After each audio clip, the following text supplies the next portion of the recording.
Ganito pala magsalita si Doc Atoy. Pero lahat naman ng sinasabi niya ay totoo. Halika at pakinggan natin ang kanyang sermon.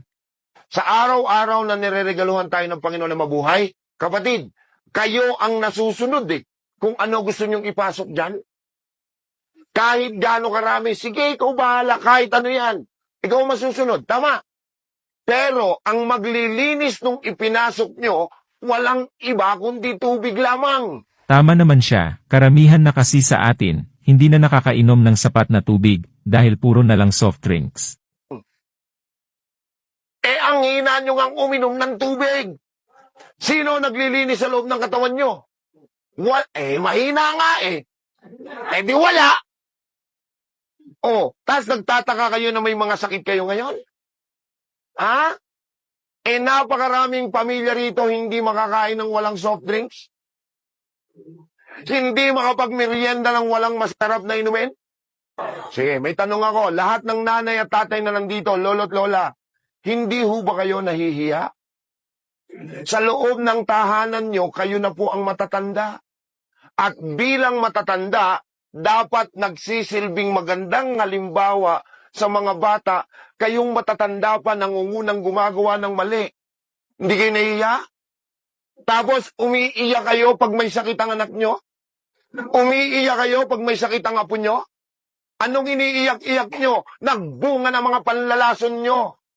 Sorry po ha, I know my words are hurting, but this is reality for God's sake.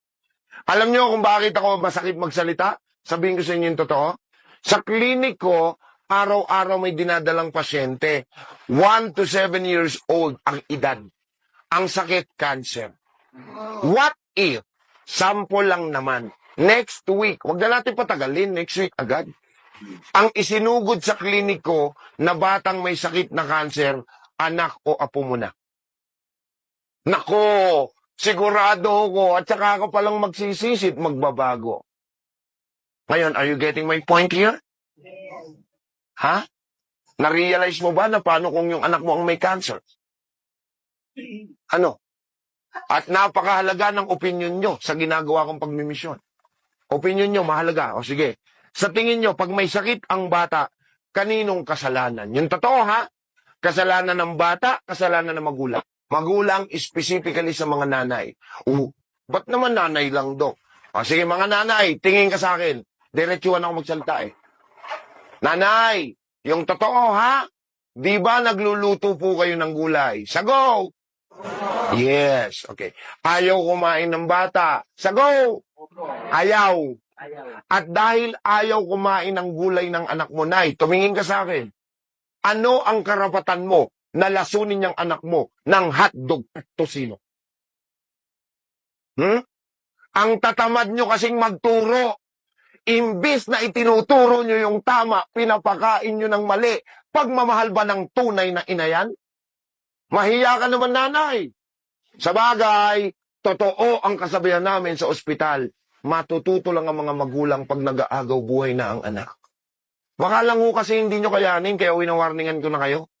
Karga-karga mo, sarili mong anak, nag-aagaw buhay. Kasi ako, doktor lang nila ako, umiiyak pa ako. Ikaw pa kaya na tunay na magulang? Tapos pag nag-aagaw buhay ang bata, grabe kayo magsalita sa doktor. Emergency room pa lang, akala nyo, nabili nyo na kami. Doktor, dinuduro nyo pa kami. Gawin mo lahat ng kaya mo para sa pinakamamahal kong anak. Patatalbugin ko yung katagang yan ngayon. Talbog. Balik sa'yo. Tanungin mo nga yung sarili mo, yung totoo ha? Ikaw po ba? Ginawa mo talaga lahat ng kaya mo? Ha? Bilang nanay at tatay, para hindi sana nagkakasakit ang inyong pinakamamahal na anak. Makapagpasa kayo ng responsibilidad sa mga doktor. Ano po?